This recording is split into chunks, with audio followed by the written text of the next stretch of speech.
Alright guys, HyDra again today. Hope you're doing well and enjoying your day so far. Roster drama continues, certainly on the FormaL side of the equation. He teased about a potential Call of Duty return, but it definitely seems like staying in Halo is going to be FormaL's intention, especially if he is forming the roster on OpTic that we believe he may be forming. Big rumours emerging over the last couple of days that not just is FormaL looking to get potentially one or more of the FaZe guys onto his team to take down the World Champions, but FormaL has managed to get away to actually break up the World Championship winning roster in SSG. If this comes true, what does it mean for the OpTic Halo team next season, given that on paper, this is possibly the scariest team possible to have formed? Very much intrigued to your thoughts in the comments below. Hit the like button if you enjoy. Subscribe if you're new as always. FormaL teams is at it again. Doesn't matter the esport right now. First of all, just want to mention this on Nature, right? We'll see some of the replies in a second to this. But if you guys have watched Nade's stream, you'll know that he's been struggling with his eyesight, seeing things properly, and he finally got a diagnosis of what is some sort of corneal degradation,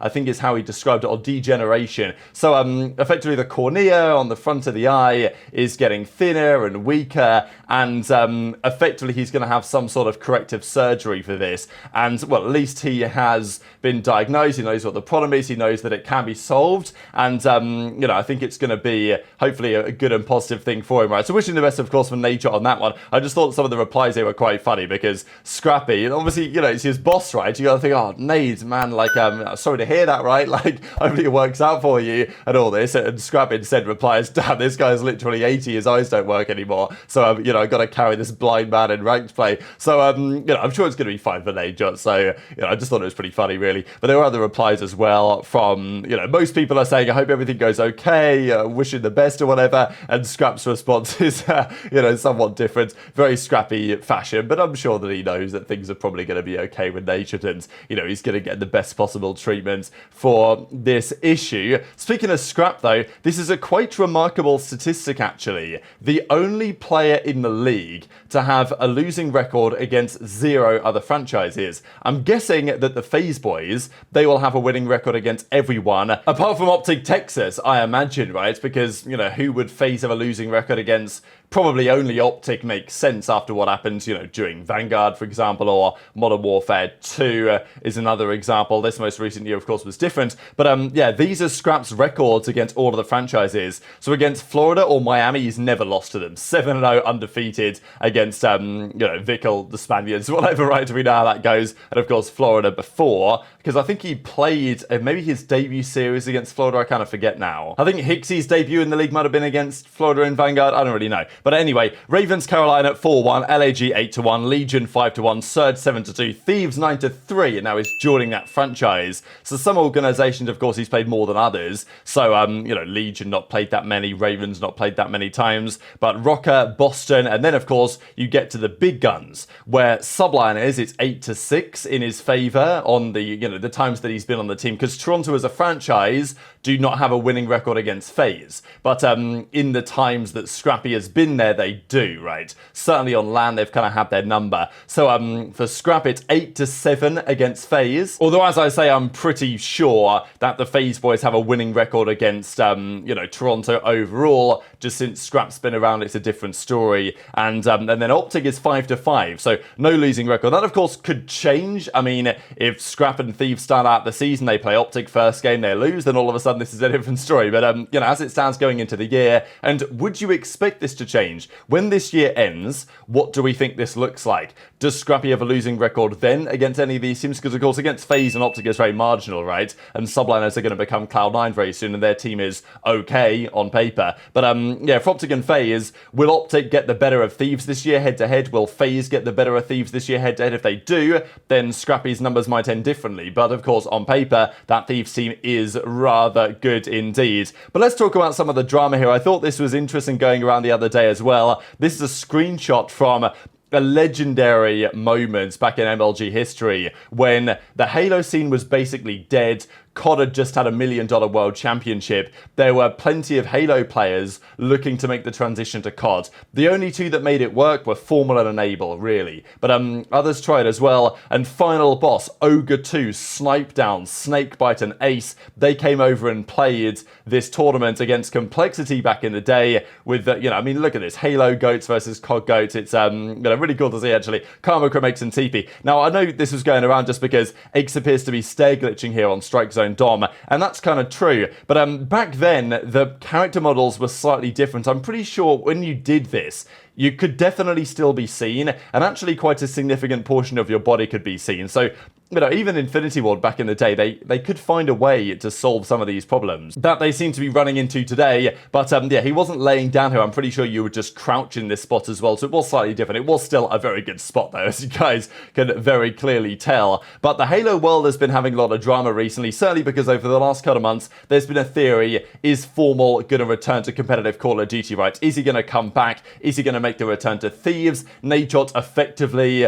you know, opened an open invitation to FormaL and said, hey, if you want a spot, you can have it. Now, of course, as it turned out, FormaL and Thieves had other ideas. FormaL would have had to, if he was going to make that decision rather before the own Halo World Championship, of course, they ended up going to and making the grand finals of again. So it wasn't really feasible for FormaL to make the decision to come back to COD this year. And of course, FormaL was very clear in his assessments on this after the World Championship that, you know, he doesn't want to retire. He feels like he's still got so much gas left in the tank. He's playing some of his best stuff. FormaL even mentioned on stream the other day, he reckons that he's not at his peak. He reckons he can get even better with all he's learning. He doesn't think that his mechanical skill is going anywhere. So this was my perspective, having listened to what FormaL said after the Halo World Championship. Is like, this guy doesn't want to retire. Does he want to come to COD, play on a team that's further down the league, probably grind harder because the Halo world is like easier from a scrim load perspective?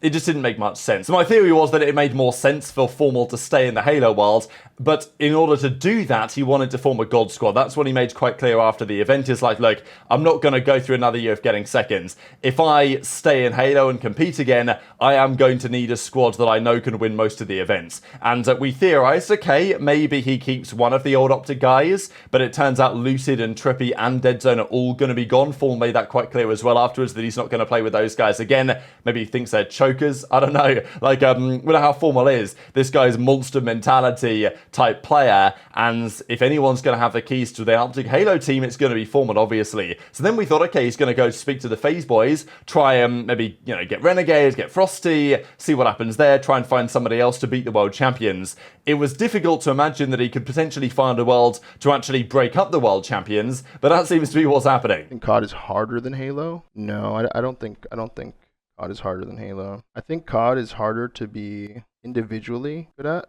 but I think as like a team, it's easier to be good at COD. And I think it's the complete opposite for Halo. What was it like going from Halo to COD? Were you nervous? No, I wasn't nervous, but I didn't think to get picked up on teams right away like I did. Kind of got blessed by TK like, randomly. Like, didn't really deserve it. At both your peaks, are you better at Halo or COD? Tough to say. It's like, there's a part of me that feels like I haven't even peaked yet. Like, I've obviously done so much shit and I've been around for so long that you wouldn't assume that. You would assume my peak's already been here and gone, but like, I feel like with all the lessons I've learned and all the wiseness I've obtained over the years, like, my peak is still like yet to come. Like, that's, man, maybe that's just wishful thinking. I don't know. Like, raw gun skill and stuff, that's whatever. Like, I can still shoot straight, obviously. I've learned so much stuff, not only like in-game, but out of game as well, you know, at this point. That all those lessons make me a better complete player than I was when I was 15 and shooting really straight and cracked. Do you know why SSG wanted to split up? Is it all money reasons? They won 3 or 4 events? The players just probably feel like they could win more on OpTic. Like, they feel more that, they feel that the team that they're forming is going to be a more consistent winning roster than their current roster. That's just what I'm assuming. Because on the God Squad, it's 2 SSG members. I know that. That's all I can say. I can't tell you who the SSG members are, but it's 2 SSG members. So aBeZy, it seems, just going on stream, rolling all up and just leaking all the information in publicly to the timeline. But this is the latest rumor as to this new OpTic team. And it's a pretty bonkers rumor, right? It's very rare that a world championship winning team, certainly one as dominant. I mean, SSG didn't win everything this year, but they won lots of things, most things, and they were comfortably the best team at the end of the title. But as aBeZy says, like, you know, maybe they feel like they can win more elsewhere. And you can't really blame them, maybe, looking at the roster that OpTic are trying to form. So Stellar, Eco, and then of course Bound and Legend, right? Those are the 4 guys on that Space Station gaming team that won the World Championship. The theory is that 2 of those guys, specifically Bound and Legend, so Stellar, I believe on stream was saying that, like, basically said, I'm not going to OpTic, but those guys are, or at least they're considering it or whatever, and it seems like FormaL may have pulled off the goods here because, you know, getting Renegade off FaZe, which is this character here, was probably the #1 potential candidate, and then, to be fair to Bound and Legend, I mean, they see the fact that OpTic have FormaL and Renegade, and they think, well, you know, is FormaL and Renegade better than Stellar and Eco? I mean, yeah, why not give that a go? So, not gonna lie, if this team does actually get formed, it's probably like the strongest team on paper by a margin. It's actually kind of insane, and it's another FormaL classic, isn't it, right? This guy manages to find a way to hop around teams and pull something off. I mean, I didn't personally think when FormaL was considering staying in Halo and was talking about how, okay, we've got to form a better team, got to drop some of the other OpTic boys, try and pick up some of the FaZe guys, form a squad that's capable of beating the world champions. I didn't really consider the possibility of FormaL just breaking up the world champions and stealing some of their players for himself. But it also goes to show how highly rated FormaL is, that a world championship winning team will look at FormaL signing Renegade potentially to OpTic and say, yeah, I'd rather go play with them. And of course, there's also the benefit of playing on OpTic, right, under the OpTic header,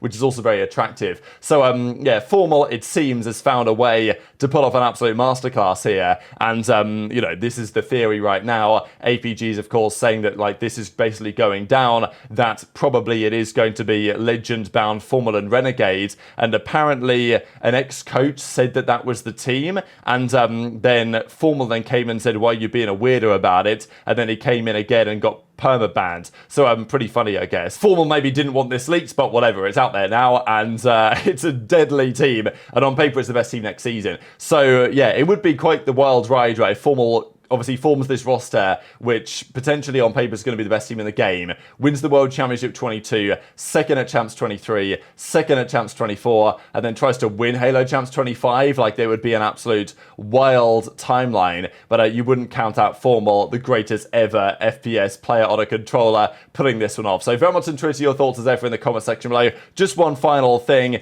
we did get the update here to the, well, all-time grid, and as I predicted, as I kind of voted for, Karma and Big Timer won those 2 categories from yesterday. The next 2 that are interesting, so greatest caster and then best comms. Best comms, I think FormaL's up there, I think Octane's up there. Those are probably the 2 best examples, to be fair. And also it's got to be someone that has at least played a little bit more recently, because comms just got better over time. You go back and listen to some of the comms of some of the best teams back in, you know, 2014, 2015. They're not as good as some of the comms are today, just because the meta has evolved. So I think Octane at the end of his career was absolutely up there. FormaL when he was playing, you know, 2021, and of course still applies to this day. And then greatest caster of all time in COD, difficult question. I think I'd probably say Maven, personally. As the greatest caster ever, given how long he's been around casting competitive COD at a very high level. If it was the best caster, my personal pick is actually Chance. I think Chance's commentary is sensational, and Miles isn't far behind either. And there's other great candidates as well that we don't have to mention, because you'll be going all day. We've got so much